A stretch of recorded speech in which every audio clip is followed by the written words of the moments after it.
Kami keberatan dengan adanya undang-undang yang menyangkut tentang, terutama sekarang sampai kepada peraturan pemerintah tentang tapera. Mengapa? Karena kesejahteraan buruh itu sangat minim. Apabila ditambah dipotong dengan sejumlah 3%, maka itu akan menyengsarakan kehidupan buruh di Indonesia. Gerakan tolak tapera ini luar biasa. Koordinasi antara serikat pekerja, serikat buruh dengan Asosiasi Pengusaha Indonesia. Ini membuktikan bahwa tapera itu merugikan baik kepada pengusaha dan khususnya kepada buruh di seluruh Indonesia. Dan gerakan ini bukan hanya di tingkat Sumatera Utara, tapi mulai dari tingkat nasional sampai ke seluruh pelosok Indonesia. Oleh karena itu, karena bagi pengusaha juga dirugikan, bagi pekerja terlebih-lebih memberatkan, maka satu kata, tolak tapera. Ya, itu pentingnya kita ingatkan Pak Prabowo, kalau tidak terjadi percepatan perubahan politik, tidak perlu tunggu Oktober, entah apapun itu, dan orang tetap menganggap bahwa Prabowo akhirnya disandra oleh kekurangan Jokowi. Saya mau pakai istilah kejahatan, tapi nanti lain lagi pengertiannya. Jadi semua hal yang buruk dari Jokowi sekarang menyandra Prabowo. Prabowo mau potong itu sebagai beban dia, tidak mungkin sekarang karena dia belum jadi presiden. Seolah-olah hal itu berbahaya kalau Prabowo bongkar atau harus ucapkan hal yang berbeda dengan kebijakan Pak Jokowi, karena Prabowo masih anggota kabinet dari Jokowi, kan semua itu kekakuan konstitusional itu mesti dicairkan.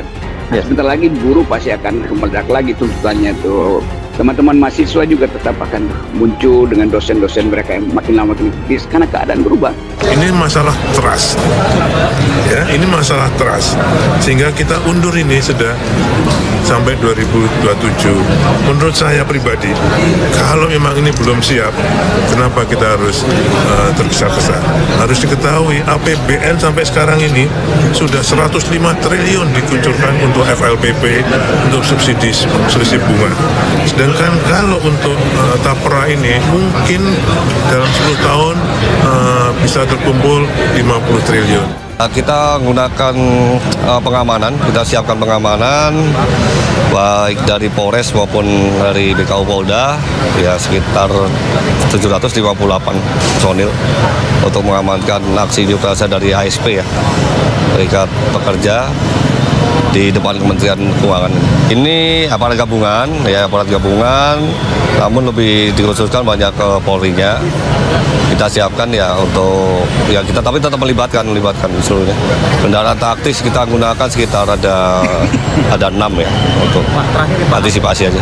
Oh pasti nanti dialihkan, tapi tidak ada penutupan, hanya pengalian ya. Nanti dari lapangan Banteng Timur dialihkan sama yang. Tahu juga bahwa sekarang ini buruh, pekerja-pekerja kita ini juga cukup banyak potongan. Kalau sampai hari ini saya kira kurang lebih ada 20%. Tambah tapera 3%, maka nanti akan makin bertambah potongan-potongan ini. Dan itu sangat memberatkan kepada pekerja. Di samping bahwa sekarang ini juga kita belum bisa menaikkan upah yang maksimal. Jadi oleh karena itu program tapera ini saya kira tidak populer sekarang. Karena apa? Karena pada saat yang ini sekarang ini bahwa BPJS Ketenagakerjaan pun mengatur soal ini, dan uang yang boleh digunakan di perumahan ini pun boleh dipakai dari BPJS. Untuk apa tapera? Untuk pekerja-pekerja seperti kita ini. Nah ini yang waktu. Lalu kedua, ini kan tabungan. Kalau tabungan itu bisa dipaksa apa enggak? Tabungan itu sukarela, jadi jangan paksa. Saya hitung ini efek dominonya ini, satu pabrik ditutup, itu artinya sekian ribu, sekarang udah 11.000 tuh, itu artinya sekian banyak UMKM yang tergantung juga hancur kan. Rantai pasok itu kan panjang sekali. Sementara bulan depan mulai masuk, ada yang masuk kuliah, anak-anak belajar, sehingga ya potensi kerusuhan itu pasti bertumbuh tuh. Keakraban di antara aparat juga mulai hilang gitu. Karena ini masa yang kita sebut sebagai anomi itu, masa tanpa norma itu. Nah, keadaan ini memungkinkan perubahan dipercepat sebetulnya tuh. Kalau kita lihat hal yang lebih masuk akal, mending percepat perubahan dengan mempertanyakan, kan PDIP punya standing baru di DPR tuh, mempertanyakan akibat dari kekacauan sistem dia selama Jokowi memerintah kan.